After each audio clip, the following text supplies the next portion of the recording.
Hey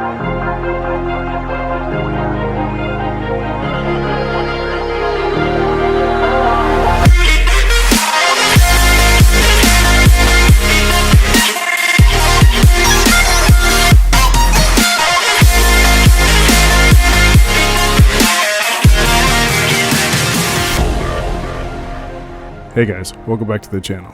In this video, we're going to go over my first precision rifle build, 6.5 Creedmoor. Before we dive into this video, if you guys like my content and videos that I produce here on the YouTube channel or my content on my Facebook page, go ahead and head over to ballisticink.com and pick up some of that sweet 50% merch. Well, the first update is I finally got my Surefire 300 SPS suppressor approved, and it will be the can for most of my 30 cal and below rifles and pistols. The second update is that big thing that's attached to the rifle, the Accuracy Extended Bipod XT. With me only having one arm, it takes a bit of setup for me to shoot from the prone position, so I'll actually use the Bipod XT in the future while shooting in the prone. But for now, I'll show you how the concept behind the design works. The concept comes from a simple machine, a lever, where you have a lever, a fulcrum, and the input and output. Think of the lever as being the point of aim or bore's axis. The fulcrum is the bipod, the input side being the shooter, and the output being the results of the shooter's aiming adjustments.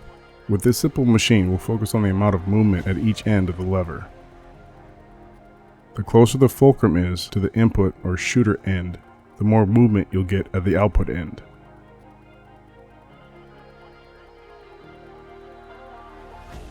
The further away the fulcrum is from the input/shooter's end of the lever, the less movement you'll get.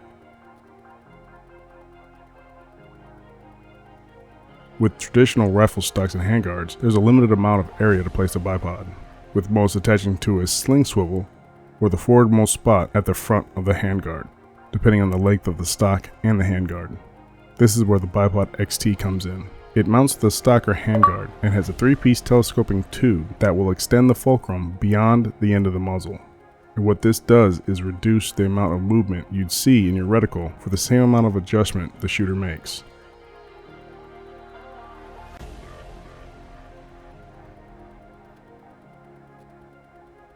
That's the benefit of the Bipod XT, and with it being made out of carbon fiber, depending on the bipod chosen, it shouldn't add that much weight. Seeing as I wasn't going to shoot in the prone this range trip, the Bipod XT wouldn't fit on the shooting benches at the range, so I only used the AccuTac HD50 at the end of the SLR Rifleworks Solo Ultralight Rail. This range trip, and like most others, I had a difficult time getting into a good position. And for me, that's key because I only have that one arm to hold the rifle, do the adjustments, aim, and shoot. I don't have the luxury of a support hand to hold and make small adjustments to the stock, so my aim suffers a bit. I'm pretty much forced to use that monopod as my support hand for the little minor adjustments, and once I get the reticle in the general location that I want it, I start to focus on other things. And now what you see me doing is I am adjusting the scope's parallax, or focus. With the parallax adjustment knob on this scope, I was trying to make fine adjustments, but I wasn't having an easy time doing that, so what I had to do was go past the focus point and come back to it, and then check for parallax by wiggling my head back and forth. And what that's doing is it's making sure that the reticle stays on the point of aim as I wiggle my head. If the target/point of aim moves off the reticle center point, then that means my parallax adjustment isn't correct. That means the focus plane of the scope and the plane of the scope's reticle is not aligned. They're not right on top of each other. I'm making a scope parallax adjustment video, so I'll go into a lot more detail about what I'm doing here. But I've seen in Facebook groups and other forums that guys are having accuracy issues. And some of them, not all of them, but some of the things that I've seen could be explained simply by them not adjusting the scope's parallax properly. So it's something you gotta pay attention to. When you get that scope, focus that reticle with your eyepiece adjustment. Then as you zoom your scope in and out, when you get to the focal point you want, you have to adjust that parallax. Because if you don't, you're going to have a high chance of missing, or having bad group, or extreme flyers.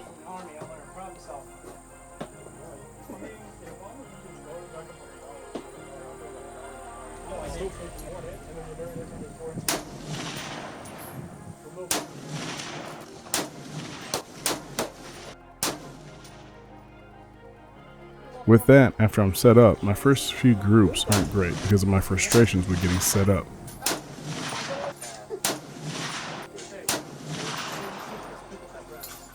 pulled out.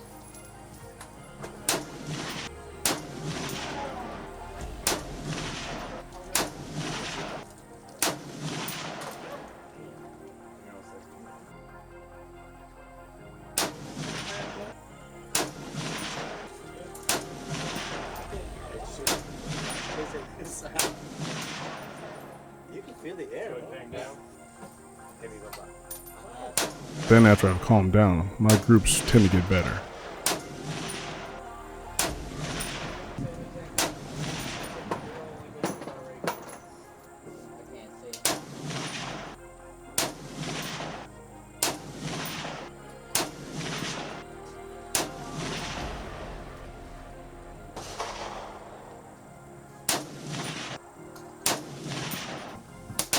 After a few groups, I find myself getting fatigued, and they start to open back up again.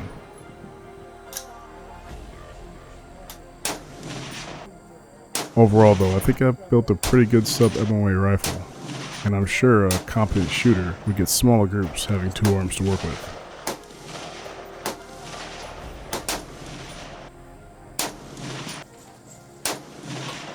In an upcoming video, I'm going to see how much of an impact adding the suppressor to the package will shift the point of impact. I'll also be taking it out to a 400-yard range to see how it maintains its group sizes.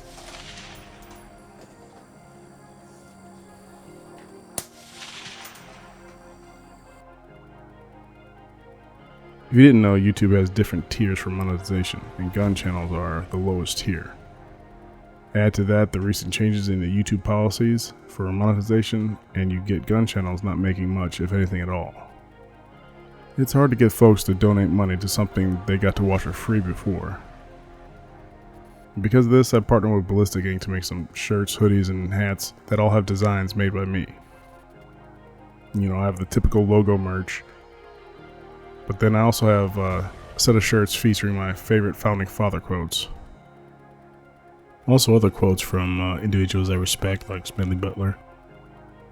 Iconic character quotes, like Doc Holliday from Tombstone. One of my favorites, the Veterans Exempt flag design. Liberty, Assembly Acquired. Got the Deck Project. Amosexual. All out of bubblegum. And my newest, Big Igloo 2020. Let's start this thing already. And I also have 2 larger gun and aviation shirt sets with ongoing releases. It's the best way to support the channel, thereby keeping the content flowing, because I'm having a hard time justifying the video production when I could be making videos for paying clients and companies. Well, that's it for this video. If you enjoyed it, hit that like button. And everyone is always welcome to the Facebook page. And check out my website, fittyactual.com. for news about upcoming projects, direct links to the t-shirts at Ballistic Ink, and I even have a forum, but you know, no one's actually using it yet. Well, that's it guys. I'll see you next time.